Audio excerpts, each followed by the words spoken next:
How y'all doing? Can you hear me? Yes. Because that thing is, I was sitting in front of it. It sounded loud back there, but maybe y'all can hear me okay. How about right now? Can you hear me okay now?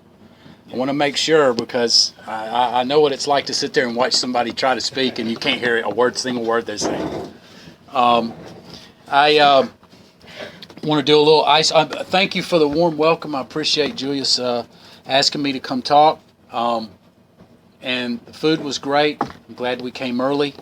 Last time I spoke here, I got here like at 5 till. I thought I was lost. This time I knew how to get here, so I got here like way too early.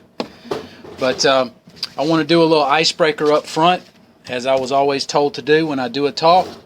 I want to tell a story about a guy who's doing his first solo parachute jump. And he has gone through his training. He's not doing the tandem jump where somebody's behind him. He's doing it by himself. That means he's gone through the training and he's doing it for the first time by himself. So he jumps out of the plane and he gets to the right altitude and the right speed and he pulls the ripcord and nothing happens. But just like in AA, when something unexpected happens, we go through our training and we know the natural thing to do. He knew what he was supposed to do, so he kept his head and he pulled the reserve chute and nothing happened. So now we know he's in trouble because no amount of training is going to create another ripcord that's not there. So something interesting happened.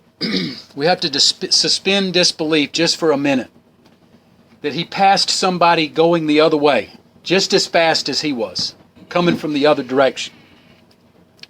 And they were able to have a small conversation as they passed. And the guy that's fallen, he says, "Hey man, do you know anything about parachutes?" And the other guy, going the other way, says, "No man, do you know anything about lighting gas stoves?" Well, you may be wondering, what does that have to do with what we're here for? Well, the reason I always tell that is because I may not know about parachutes and I may not know about gas stoves. But what I'm supposed to talk about, I know a little bit about, and that is I'm Michael Wayne Smith. I'm an alcoholic. And you may think that sounds strange why I introduced myself as Michael Wayne Smith. And I've gotten a kick over the years when I hear very infrequently somebody in a meeting will introduce themselves with their full name. And I'm thinking, look at that idiot, because everybody else is doing it like, we do. We say our first name and then we say, we're an alcoholic. And if I'm at CA or NA, I say I'm an addict. I'm never an ANDA, by the way. So if I'm an AA, I say I'm Mike, I'm an alcoholic. But I hear these guys every once in a while, they'll say their full name, like I said, on purpose, so I could tell the story about how sometimes what I think is stupid, once I'm here for a little while, I find out that I was mistaken. Just like some of the frames of mind I thought when I got here, as I worked the steps, I realized, man, I didn't have a clue. So the reason I introduced myself with my full name, there's a book, one of our history books, called AA Comes of Age. And in the second section of that book, they go into a discussion about the in-depth a story behind each one of our 12 traditions and what brought it about. And this particular discussion was in the 11th tradition, where it says, we maintain anonymity at the level of press, radio, and films. So we know on the surface what that is supposed to mean is we don't go out and say that my name is this and I'm a member of AA, because the next week you could be drunk and it makes us all look bad. That's why that tradition is there. So he said, that's great.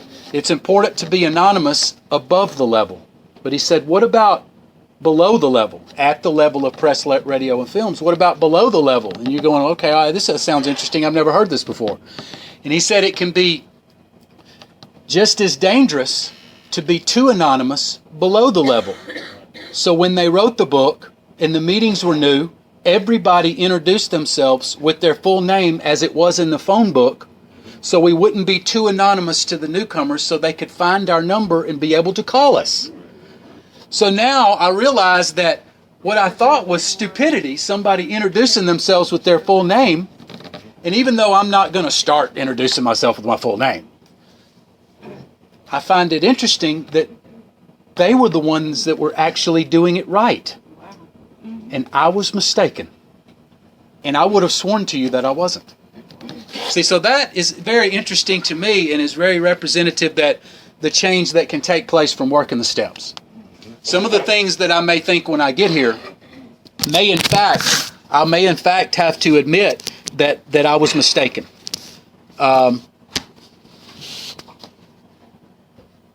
What I want to get into is I've been to a lot of speaker meetings, and I hear a lot of people talk about, and I'm going to speak as if I'm speaking to maybe a treatment center. I see a lot of newcomers. Would I be mistaken as to say I see a lot of newcomers? I see a lot of people that are new. Less than a year? Would that be safe to say? I had thought about going into some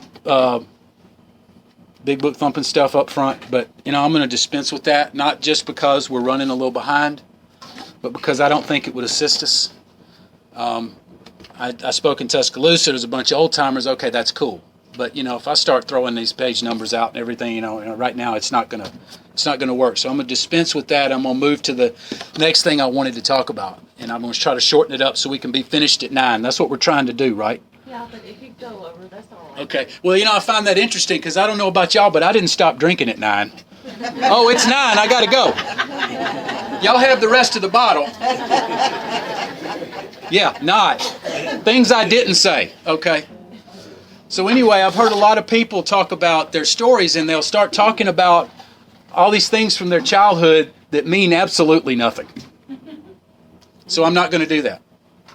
What I'm going to do is talk about something from my childhood that only is applicable to exactly what we talk about in AA. That means it has value. I could tell you a lot of stuff from my childhood that means nothing. What has value is if I can find something that relates to what we're talking about. So I have a few instances from my childhood that are very poignant in this regard. One of them, the first one, is and this is Altoid. It's a breath mint, by the way. I'm not taking pills. 10 years ago, a girl in AA said I had bad breath. I've had to have these ever since. And it's like, oh, is she here? Oh my God. No, but it's all good. It's not pills. And the reason I hold it in my teeth, there's a story behind that. The reason I hold it in my teeth is so ingrained.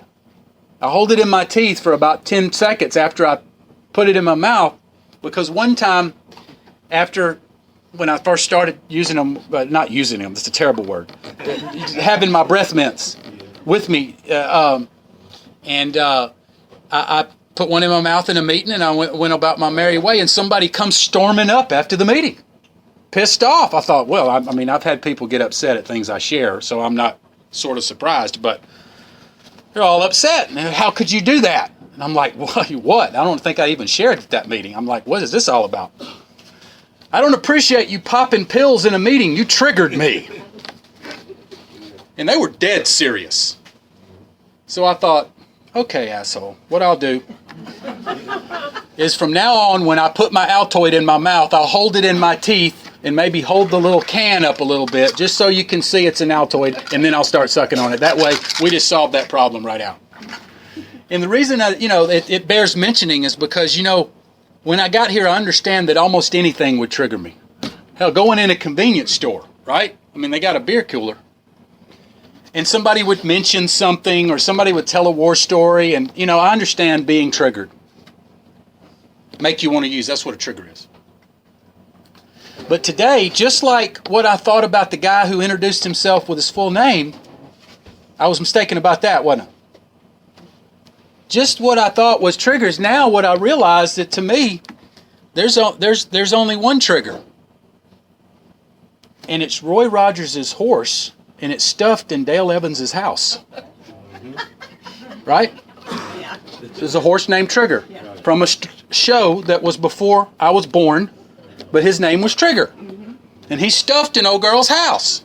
So my point is this. Once I work the steps, I can go anywhere a free man can go. I think even our book talks about it, that on 101. It talks about, if I have a legitimate reason to be there.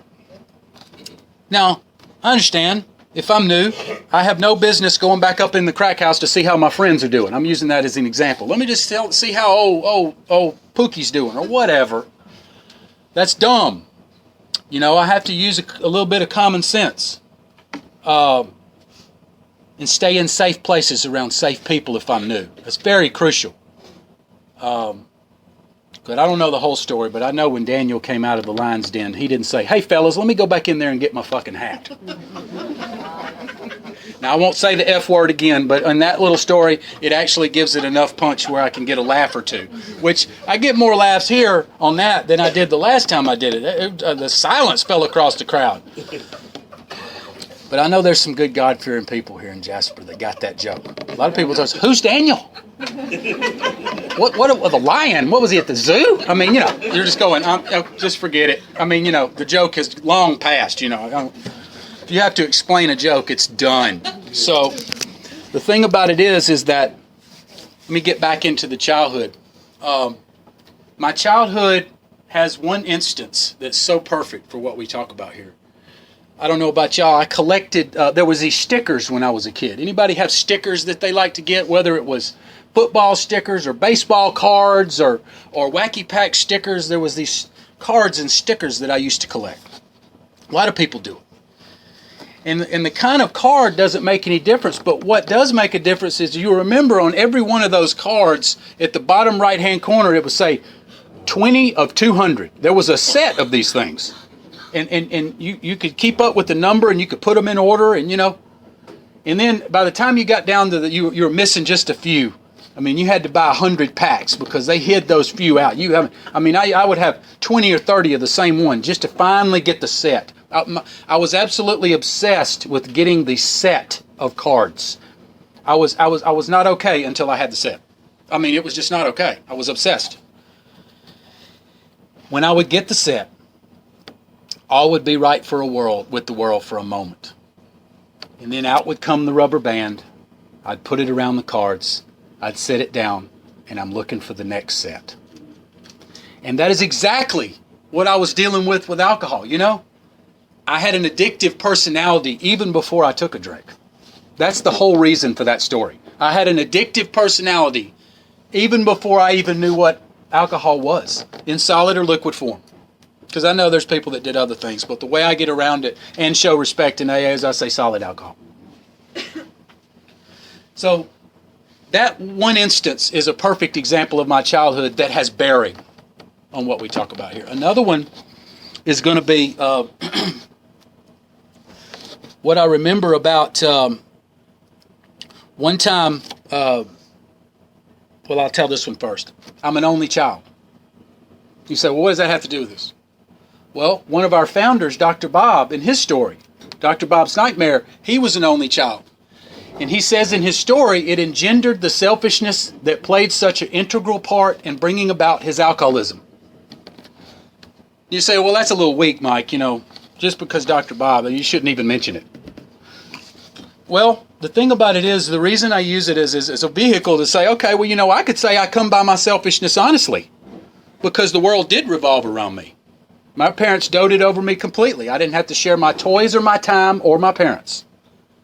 So I could have said, I come by my selfishness honestly, and I could just say, well, that's just the way I am. Principles for personalities. You're just supposed to accept it. And a lot of people, they'll flip that phrase around as you're supposed to just accept them being an a-hole.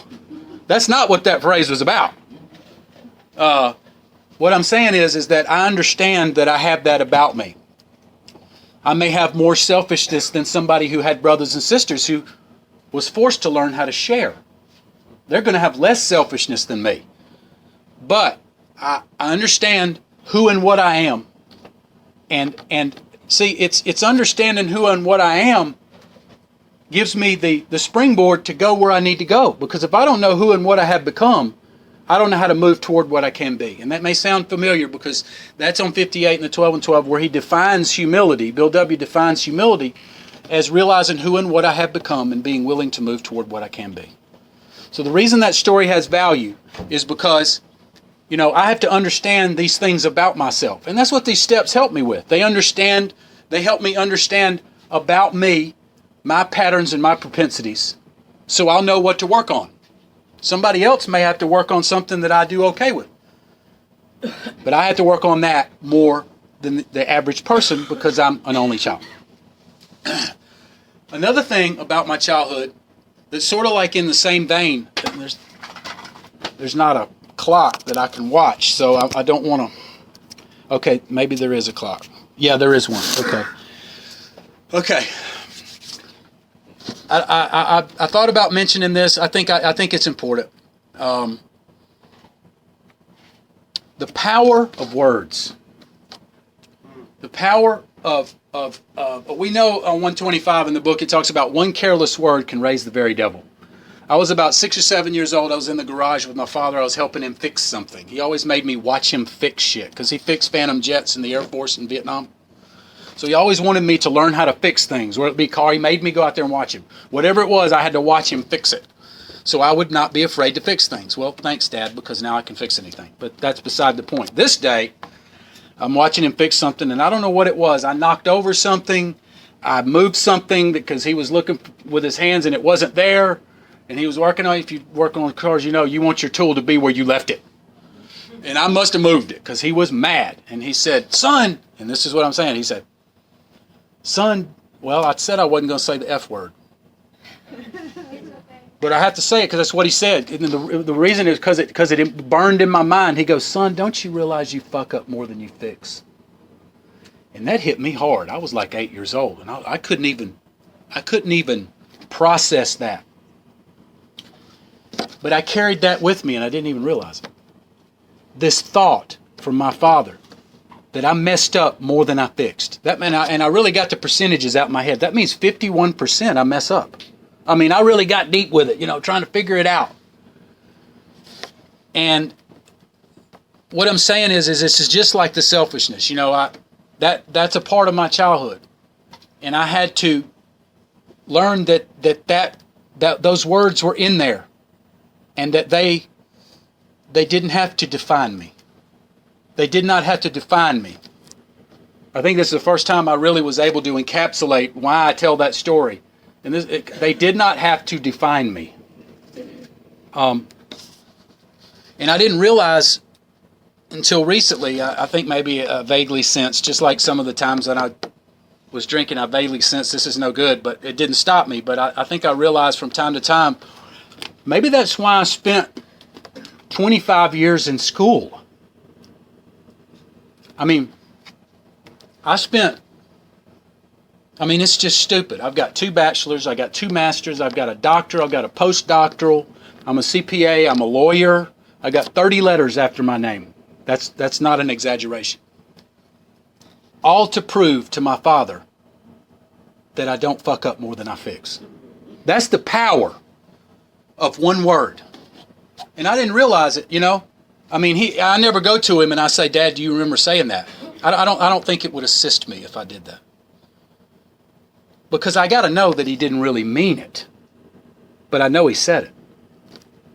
And I don't think it would do for me to be so petty when he's done so many good things. For me to say, hey, you remember when you said that, Dad? I mean, that would just not work. But it had an effect on me. That's why I'm telling the story.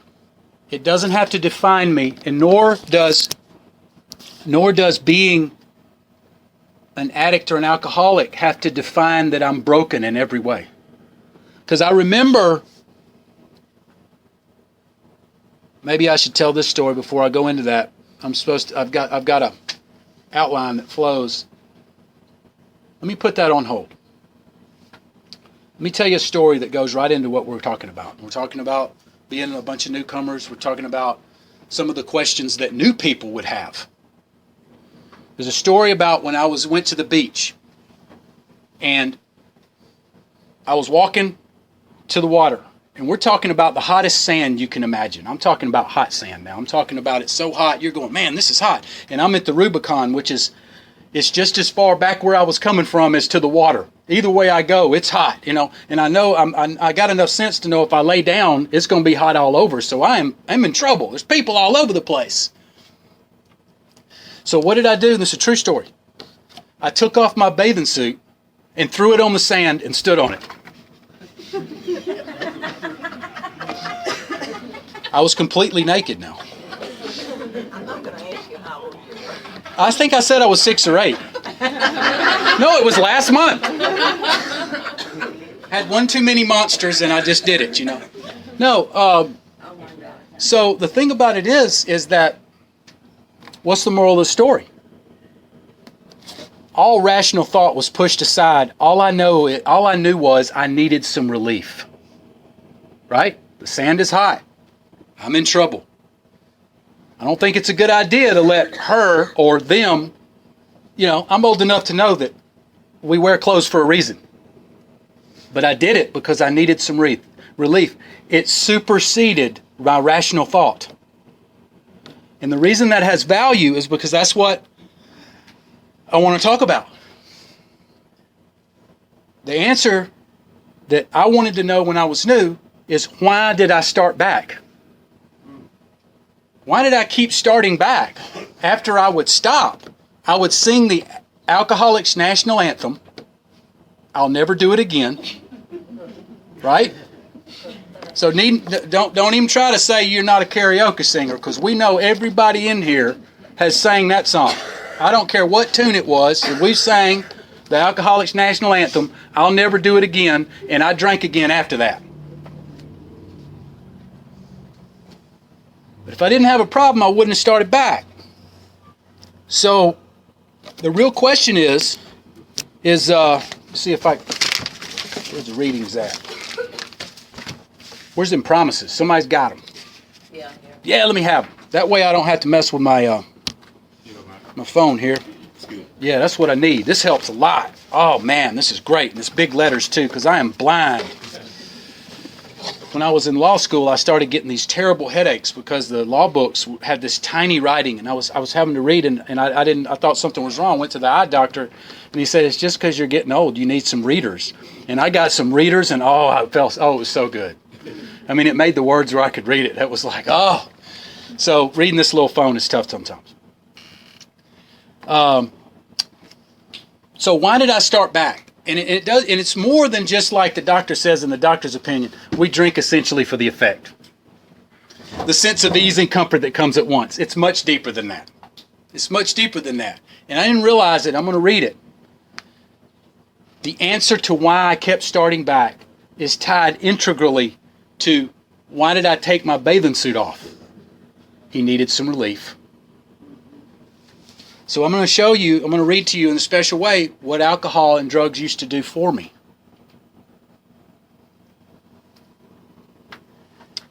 When I got drunk, I knew a new freedom and a new happiness.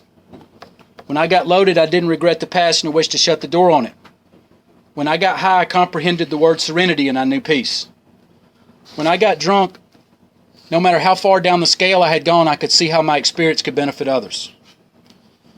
That one's supposed to be a little bit funny. Yeah. It's okay to laugh on that one. When I got high, that feeling of uselessness and self-pity disappeared. When I got loaded, my whole attitude and outlook upon life changed. When I got drunk, I intuitively knew how to handle situations that used to baffle me. Man, I got to figure this out, man. Just like the guy, I thought, what an idiot. He introduced himself with his full name. I was mistaken. But I believed it to my very core, enough to take off my bathing suit, so to speak, and do this stuff again. Just because I needed some of this. This was relief. I suddenly realized that drugs and alcohol was doing for me what I could not do for myself. Now that's why I kept going back. That's much deeper than ease and comfort. That's much deeper than I drank for the effect. This is things that go to my very core, that there's nothing wrong with me because I want these things. There is nothing wrong with somebody because they want to feel like somebody, that they want to feel less fear, that they want to feel how to figure out something, that they want to feel like they can be of value to somebody. There's nothing wrong with those things. That's human nature. There's nothing wrong with that. The problem is that I was getting it from alcohol and drugs, alcohol, solid and liquid alcohol. And I was hopelessly locked to it. And it's the only place that my mind could recall getting it. It was hardwired like a computer. It's no wonder I would go back. Meaning, if I come in here and I don't work the steps, then my mind remembers where it used to get these promises, And no matter how bad I want to quit this time, I'm going to go back because life's going to get hot like that sand. And it ain't going to make no difference. I'm going to do it. See, and that's a realization that's absolutely dumbfounding and a big bitter pill to swallow. Even our book talks about it. I'm going to have to swallow some big chunks of truth about myself. And that's a big chunk of truth that I had to swallow. Especially in the first step, that I was going to drink again no matter how bad I wanted to quit this time. But I had to know, just like I had to know why I stayed in school forever, because of those words my dad, just like I had to know I'm a little more selfish than your average bear because I'm an only child, but I can't use that as a cop-out, but I had to know. Before I can grow, I had to know. Now, this leads me into something that's real important, because I talked about when life gets hot. What does that come up looking like? Well, what that comes up looking like is it's not about temperature. It's about feelings. Our book talks about it on 145. It talks about the greatest enemies of us alcoholics are resentment, jealousy, envy, frustration, and fear. That's pretty strong language. In another part of the book, I think it's on 37, it talks about sometimes I went out purposefully to get drunk, feeling myself justified by nervousness, worry, anger, depression, jealousy, the like. But even in those beginnings, I had to admit to myself my justification for a spree was insanely insufficient in the light of the havoc my drinking bout created. So there was another list of feelings. Now I'll list them out. Nervousness, worry, anger, depression, jealousy, resentment, jealousy, envy, frustration, fear. All of those are the feelings of life that what? I never gave myself a chance to feel. Because whenever one of them would come up, it got hot. I'm taking off my bathing suit. I'm drinking alcohol, solid or liquid, so I don't have to feel those feelings. I push them deep down within myself, and I think they're dealt with, but they're actually not. Then I get in recovery, and those things start bubbling to the surface, and I'm saying, what is all of that? This is not happening. I don't like these feelings here. I'm uncomfortable. This is hot. I don't like these feelings. I'm not used to these. I don't know how to deal with them. I need some relief. There I am on the beach again. That's why I kept starting back. The promises with alcohol were the vehicle. The impetus was the feelings that made me need this relief. Now, what these steps help me with is how to deal with these feelings. How to say to the voices of the past that you're a liar, right? That's what I was going to get into a minute ago. That I paused and said, let me get into the childhood stuff and I'll get back to it. The lie that the disease tells me, that because I say I'm an addict, I'm broken in every way. See, I have to also see that that's a lie. I have to have somebody tell me that I can believe that that's a lie. Because when I got here and I realized that I was a alcoholic, an addict, and I had to say it, I thought that meant I was broken in every way. I'm supposed to want to drink. I can't think. My mind is this terrible place to go. And I didn't have to look far to meetings where people with time were saying just that stuff. They were down in themselves. They were saying, I'm the same sick, selfish son of a bitch as the first day I walked in. And I still don't know anything. I heard a guy with 20 years, my first meeting, say that. It scared the shit out of me. I was like, wow, dude, you still don't know anything? Well, thanks for saving me the trouble. I'm out of here. Think about that message. Think about that guy saying that, not even aware who's listening. Just like my father wasn't aware who was listening. And the power of a message. What does 132 say? Say, why shouldn't we laugh? We've recovered and been given the power to help others. That power is realizing who I'm talking to and being aware of what kind of message I'm supposed to be carrying. And this is about experience, strength, and hope, not war stories, weakness, and despair. I'm just going to throw that out there. So, this disease wants to tell me I'm broken in every way, that I can't do anything. But you know, at some point I got to realize that I got to stand for something or I'll fall for anything. So when I started coming into my own in recovery, you start realizing what you stand for, what you believe in. You start being able to not just differentiate the truth from the false, but who's full of shit and who's not, and who's carrying this message and who's not. Because what is this message? That's what's in the book. You know, another discussion in that AA Comes of Age about the traditions about its, and this. Its message. What tradition is that? 5. A primary purpose of a group is to carry its message. Interestingly enough, that's right after 4, where if you recall the 61 rules and Rule 62, the group had the right to be wrong. It's no wonder that 5 is right after that, because it says a meeting carries its message. Now, here's the real $64,000 question. Its message does not have to be this message, because I can take you to a meeting where its message is far from that book as from here to Birmingham. They're talking about the drama of the day and my cat stuck up under the bed and look what the bitch did to it, and everybody's high on drama and ain't nobody talking about the solution or the book, and anybody that tries to talk about the book, they badmouth them. That's its message. Its does not have to be this. That's my point. So each member, it behooves them and it's their duty to find a meeting where its is this. Where its is this. Somebody told me a long time ago that the big book is the bullshit sifter. If it ain't in the big book, it must be bullshit.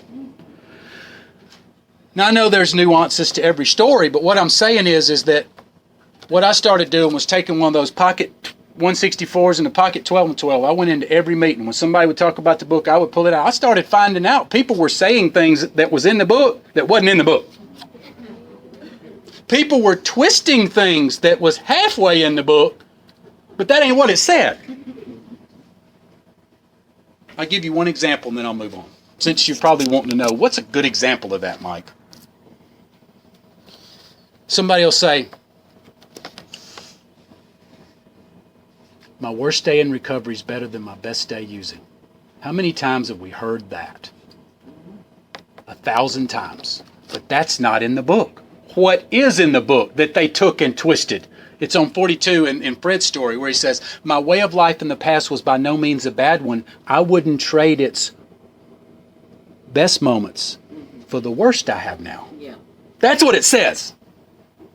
So all of a sudden I can acknowledge that there was some good times. A lot of them were an illusion. A lot of them weren't real.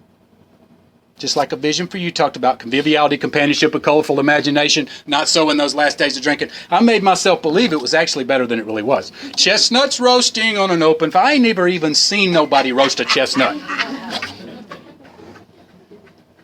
But I make myself believe it was better than it was because, see, I needed that strong belief to tell myself what AA was taking away from me. But when I'm properly armed with the facts, I realize that AA has taken nothing away from me. It's given me the opportunity for everything. You know, so this way of life may not be as exciting. It may not be as fun at times. But I about had all the fun I could stand. I've had a drastic reduction in the number of times I've gone to jail since I've been to AA. I'm just going to throw that out there. I no longer have to brag about my Alabama inmate number. I don't have one, by the way, but I've actually heard people outside in meetings, they brag about these things they did, and you hear them 2 weeks later, and he smoked up 2 cars instead of 1. It's like, dude, these stories, they're one-upping each other in the meeting. No, I did 2 houses. I got you beat. Okay, you got the award, brother. What award is that? What are we trying to get here? It's not this. Because I understand getting caught up into the war stories. And you'll notice that when I got up here, I'm not doing what 99% of the people do that you hear speak. They tell you an hour worth of drunkalog stuff, and it's 5 till, and it's time to go, and they, oh, by the way, I'm in recovery. Have a nice day. That ain't what it's supposed to be. Because I don't need to tell you how I got drunk. I need to tell you the things I learned that keeps me from having to do it again. I need to talk about how I got out of the ditch and how I stay out instead of coming in meetings and trying to describe in detail the walls of the ditch. That's right. Come on, brother. This is just how I see it. I'm glad I have some like-minded people. But if you're going to be around in AA, you're going to learn that we are people sometimes that wouldn't ordinarily mix. But we have a common solution. See, it's just like when they had that shipwreck. Camaraderie and joyousness pervade the vessel from steerage to captain's table. What's that mean? That means the poor people and the rich people, they was in that same lifeboat. And you can bet, when old dude comes swimming up to that lifeboat, he goes, hey, you need to let me see that financial statement before you can get up in here now. See, they had a common peril, and all of that stuff was washed away. Like our book talks about, petty rivalries were laughed out of countenance. But it says, not so when those people hit the land on the ship. They all went their separate ways, and the next week, old dude's sneering at the other one because he was from the steerage. It says, not so with the ship's passengers. We go forward knowing that we have this, and we share this bond on a go-forth basis. See, so even though we may be from different walks of life, hopefully we can appreciate that we're all here, not all of us. Most of us are here for the same reason. And in that we can join in brotherly and harmonious action. We have a way out on which we can absolutely Agree. Right. Unfortunately, we know in the fellowship of today we do not agree. Let me throw two words and prove it to you. Recovered and restored. End of story. You throw those words out, you're going to have you're going to have a battle. Recovered. We know why they wrote the book. I'm not going to go into it. I'm just giving you examples of what I'm talking about. As a lawyer, that's what I do. I say something and then I prove it with an example that you cannot argue with. Restored to sanity. Oh, I'll never forget it. When I got in recovery, after I worked the step, I started saying these words every now and then. There was this old timer, you never get restored. Only time you're recovered is when you're 6 feet under. And now what I realize is he must have never read the book. He must have never read it. Thus has God restored us all to our right minds. Right, the last page of Agnostics. What's wrong with that? What is wrong with that? Saying a newcomer that, hey, I was insane, I was believing the lie, that I could drink without harm, and now I don't believe the lie. I don't see any problem with that. Do you see a problem with that, Larry Lake? I don't see a problem with it. But somebody that ain't got that, they're going to see a big problem with that. And they're going to hate the person saying it.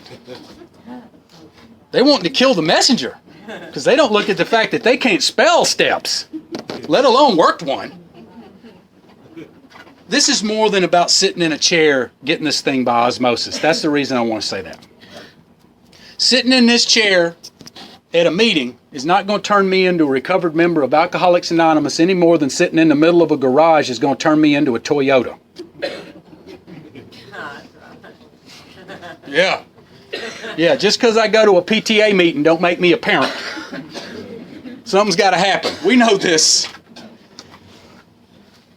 Let me jump on into this. We got time flies. Wow. And I did get into a couple of things I really wasn't supposed to. 3 things left. I think this is one of the most important ones because what I want to move into is I understand what a newcomer is asking. Do I have what it takes? Because you hear all these stories about these people that are recovered and restored, and you go, man, just like the guy in the bed, alcoholic number 3, he goes, damn little to laugh about I can see. You people are somebody. I was somebody once. You remember him saying that in that story? I was somebody once. I don't know if I have what it takes. Because if I'm new, I've got a series of failures when I come in here. I've sang the song, drank again. Sang the song, life got hot, drank again. Sang the song, drank again, and took off my clothes.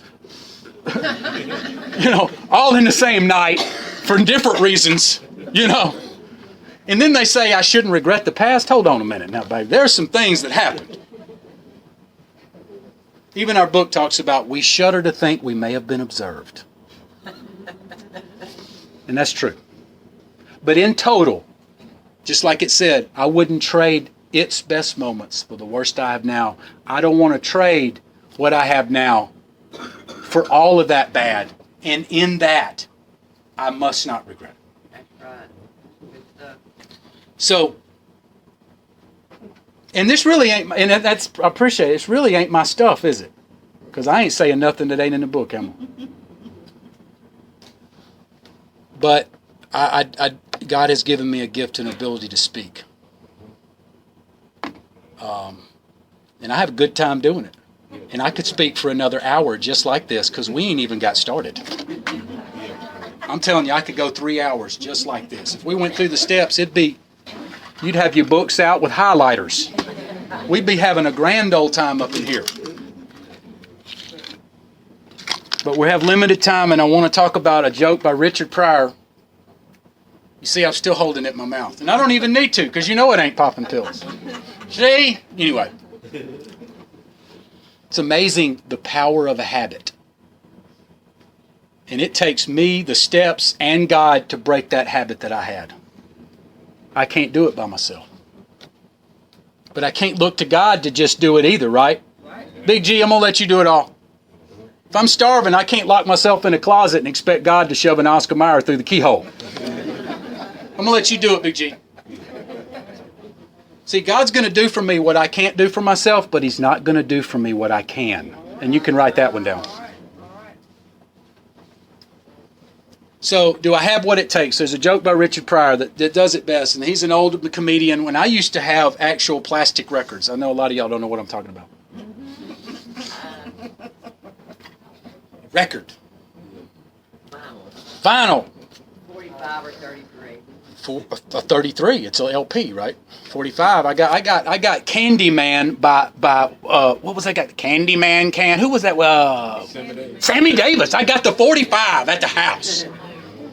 I've got 45s from my childhood up on this shelf, and the Candyman is one of them. Michael Jackson is one of them too. The Thriller. Anyway, so Richard Pryor's up on stage, and he's doing a monologue. And if I do go past 9, just a tad, y'all not gonna run out on me, are you? You're not gonna go report to my superiors that he went past 9. Whoop him when you get back to the house. And I know you ladies wouldn't mind staying out of lockup for another 10 minutes, right? Because I know I ain't half bad to look at. What?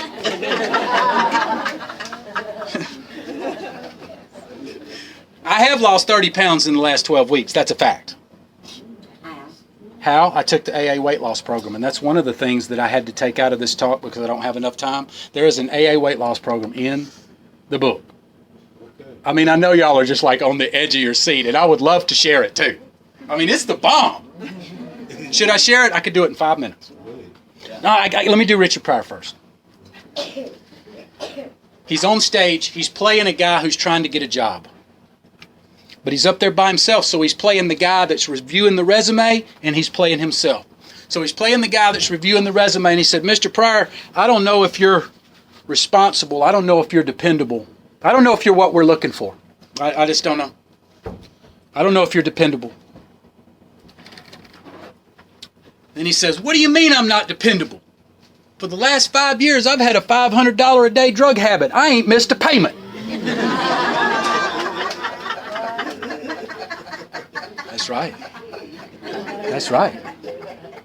And we know that somehow I'm going to tie that to recovery. Because on its face, you're going, wait, $500 drug? That sounds like its message, not this message. Well, I'm fixing to transform it into this message, just like this. So what was the question that the newcomer had? I don't know if I have what it takes. And what did he prove? He had what it took to not miss that payment. So when I come in here, there's a reservoir of energy that is waiting to be used. That I proved that that I was able and willing to do what it took to get what I needed to get. And everybody knows what I'm talking about. This ain't about actually missing a payment. We know damn well we miss payments. Okay? Let's be clear. This is about doing what I needed to do to get what I needed to get. So when I come in here, what's the question? Do I have what it takes? You're damn right you have what it takes, because this is already proved that you had what it took to not miss that payment. And if you need a little further backup, as they would make me do in law school. I need to cite some case law, which is Dr. Bob's story. And in Dr. Bob's nightmare, he says if you put half the zeal into this that you put out there, your heavenly Father will not let you down. That's binding precedent right there. Ain't no way to argue with it. But he's saying the same thing that Richard Pryor said. Not missing a payment. Zeal. Energy. It's the same thing. But see, Dr. Bob gives me a little more hope. He throws a little heap and dash of hope on top of it. He said, it don't even take all of that effort. It just takes half. And I'm here to report it's not even half. It's not even half the effort that it took to do that. And I can do this. And I can never have to drink or use again for the rest of my life. So the answer to the question is, do I have what it takes? There ain't no doubt. It's been proven. I just proved it. And nobody can deny. Because we love to brag about our war stories. So the newcomer has what it takes. But I got to mean business, don't I? I got to realize I can't lock myself in the closet and expect Big G to do it all. I got to realize that I'm not going to get it by osmosis. I got to realize that God's going to do for me what I can't do for myself, but He's not going to do for me what I can. I have a duty to do my part here. 3 big parts in the book that talk about that. It says, just to the extent that I do as I think He would have me, does He enable me to match calamity with serenity. 13 in Bill's story, he talks about, when in doubt, I was to sit quietly, asking for the strength and direction to meet my problems as He would have me. Did I say something wrong? Some people have jobs. I hear you. I'm sorry. They have jobs. No, don't It's worry. okay. Don't worry. No. So, replete throughout the book, it talks about that I play a part, that I do my part and God does His part. That's what it talks about. My sponsor told me, we're moving on into the end now. My sponsor told me when he told me he was going to work the steps, he took me to page 161 and he told me that I was going to have certain assignments. And we made an agreement that we would agree on a reasonable and attainable time for me to get back with him with these assignments to build a series of successes, to stand in the face in contrast to that series of failures I came in here with. So we would build attainable, reasonable goals to build, what does he say on 85? Laurels. Because I can't rest on a laurel if I ain't got one. That's an accomplishment. So he took me to 161 and he showed me, no one has been too discredited or sunk too low to be cordially welcomed if he means business. And he circled the word if. And he said, what if you don't get back with me in the time that we've made an agreement on? I said, I guess I don't mean business. He says, what does that statement say? He says, if I don't mean business, you don't have to welcome me. He says, yeah, that's right. If you don't want to do it the way I'm trying to tell you how to do it, then I don't have to work with you. You can go find you some co-signer, easy does it sponsor that'll let you dictate how we work the steps. That ain't how it's supposed to be, folks. So if I've got a sponsor that's co-signing every bunch of bullshit that I dispense, maybe I need another sponsor. Because a sponsor is supposed to sometimes challenge my belief system.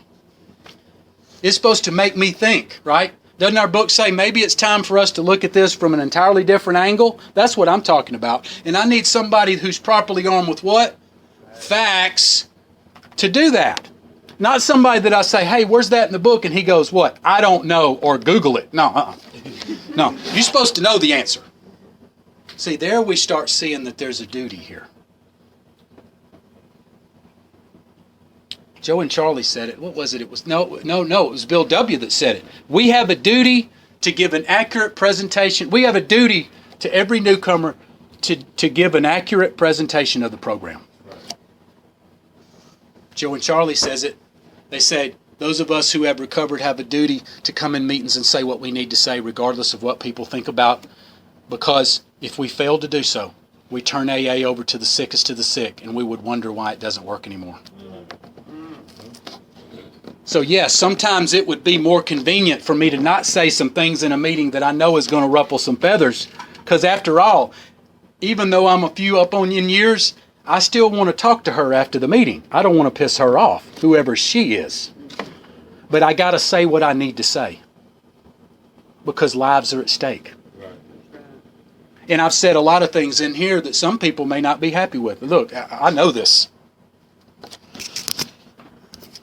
let me speed it up a little bit and encapsulate that I have what it takes, along with meaning business, along with me doing my part, into a real story of something that happened to me in recovery. We're almost to the end.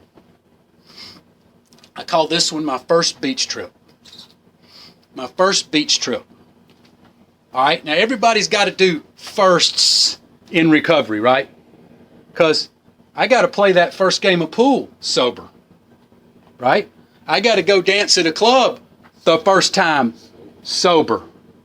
I got to study the big book with a girl the first time sober. I'm just going to leave that with you. I'm going to let you think about that one for a minute. Nobody gets that? Nobody gets that? That's what I call it anyway. It's a cute way of saying it. You know, there's all these firsts that I have to do. And going to Florida sober for the first time is a biggie.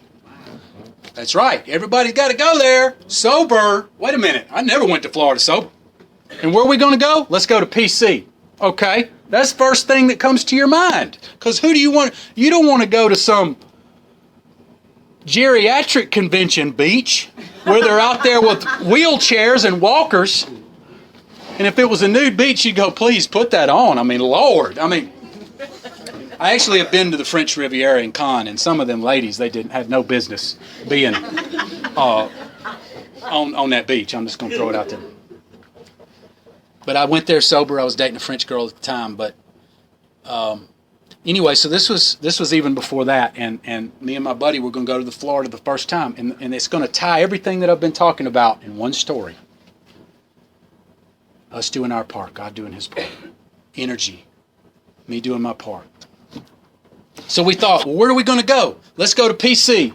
And then we thought, I don't know if that's a good idea. That sounds a little risky.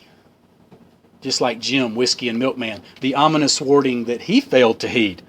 He said, I thought I was being none too smart, but I figured I'd be okay if I put the whiskey and milk. After all, I just ate a sandwich. But he had the little voice that said, hey, buddy, that's not a good idea.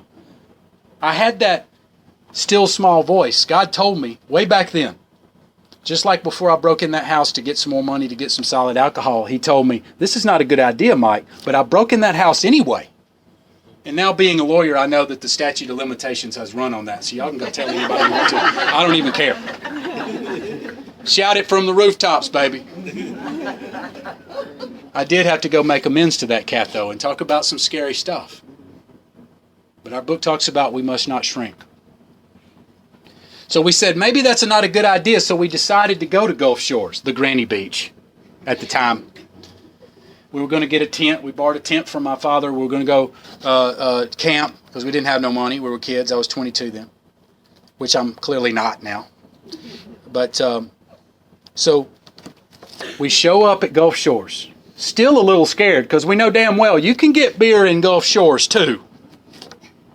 Take a geographical, you know what I'm saying? Oh, I'm just going to go somewhere where they're not doing all that. Well, you will find quickly if that's what you're looking for. If you're looking for it's and not this. You feel me? So we show up there. God showed up and showed out because we pulled up to the Gulf State Park campground and the big marquee, what did it say? AA convention this weekend. True story.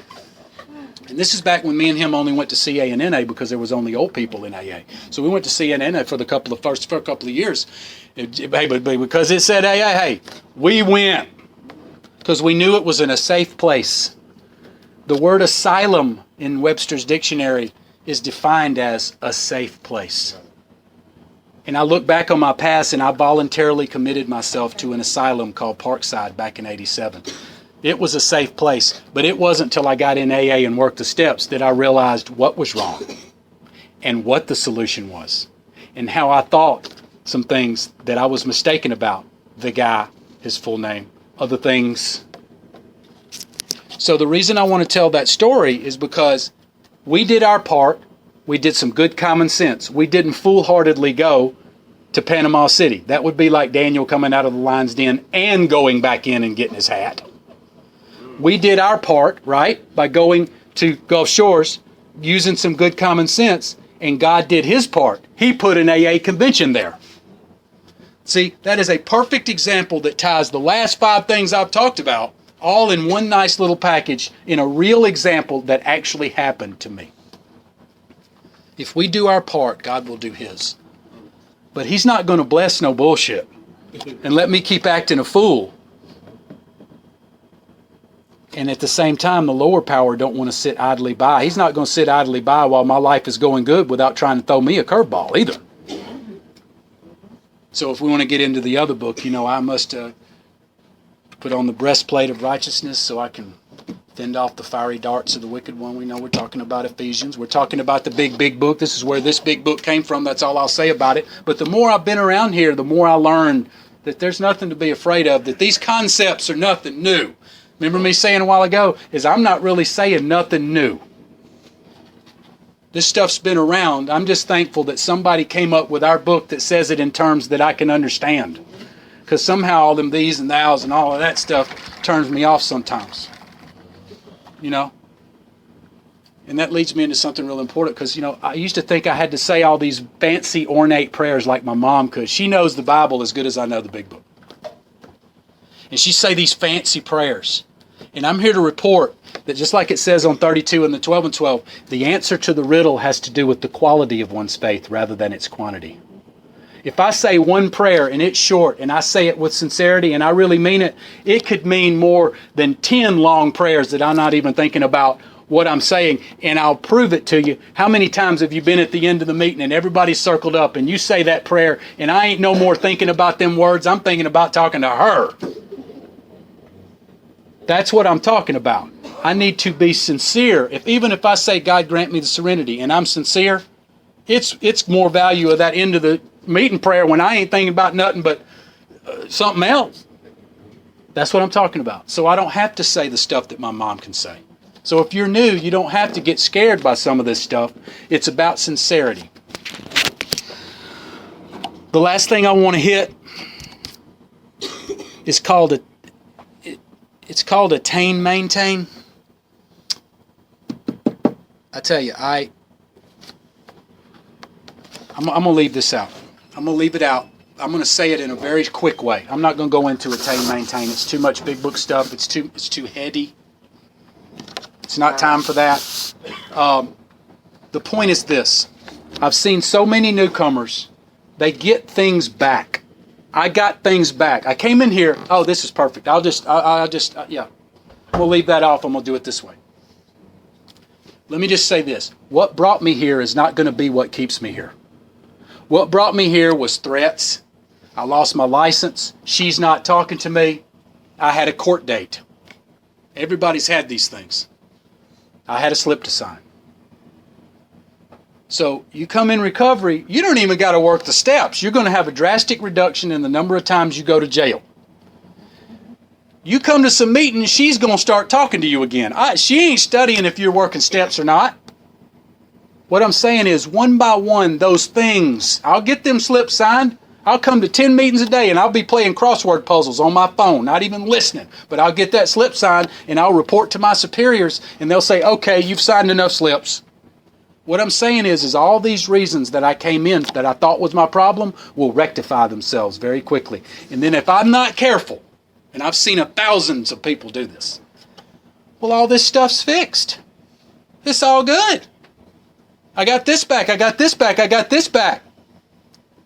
Because when I got here, it was about what I was missing, what I was lacking, what was taken away from me, or what was threatening to be taken away from me. Well, now I got it all back. AA works. All is right with the world. Now I don't have to go to these classes anymore. And my point is this. After I work the steps and I start getting the promises from the steps, it counteracts what the alcohol used to give me.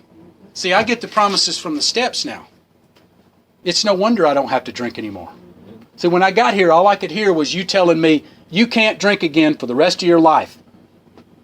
But now I'm here to report that at some point from working the steps, it stopped being I can't drink anymore, and it started being I don't have to.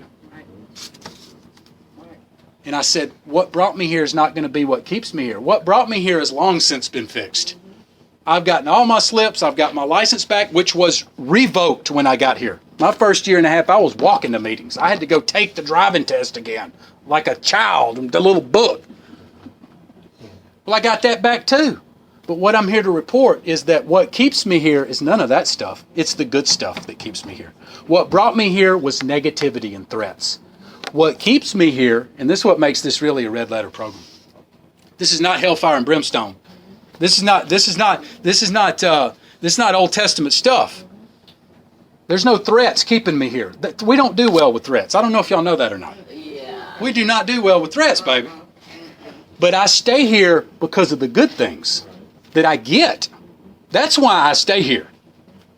There has been a total transformation in the way I look at things. And that's what the psychic change was promised. Ideas, attitudes, emotions that were once the driving forces of these men are cast aside and a completely new set takes their place.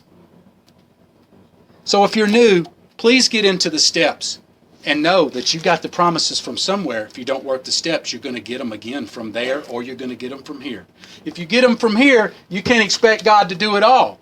We got to do our part. We got to use our good common sense, and He will show up and show out.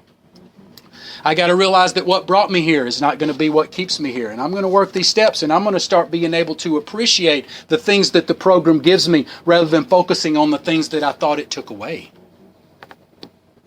Then and only then do I have a chance to be able to stay here for the length of time that, I've been here a little while now. And I can appreciate what this is about. And you can tell in the passion with which I talk about it, I get a kick out of this. This is fun. And what I try to do when I really talk about the book is I want to make the big book come alive. Because that thing is thick and it is scary.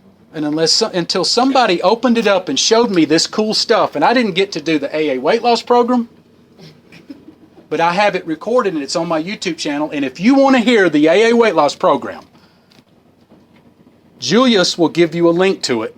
It's on my YouTube channel. He knows right where it's at. I've recorded just that. I've got about 50 of the topics I've done, and I've recorded them all one at a time up there. So I don't have time to do it. It'd take me 10 minutes, and I don't want to take 10 minutes. But it's some cool stuff. If you're interested, maybe 2 or 3 of you might ask him. He can give it to you.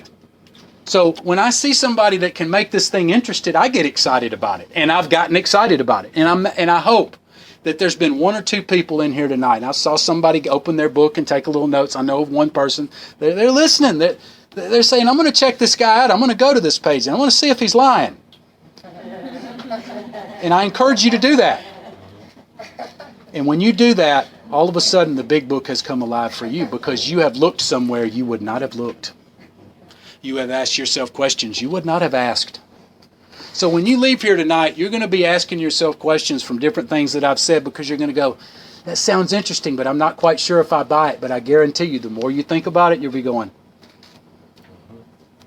it makes sense. Because looking at things from a different angle is uncomfortable at first.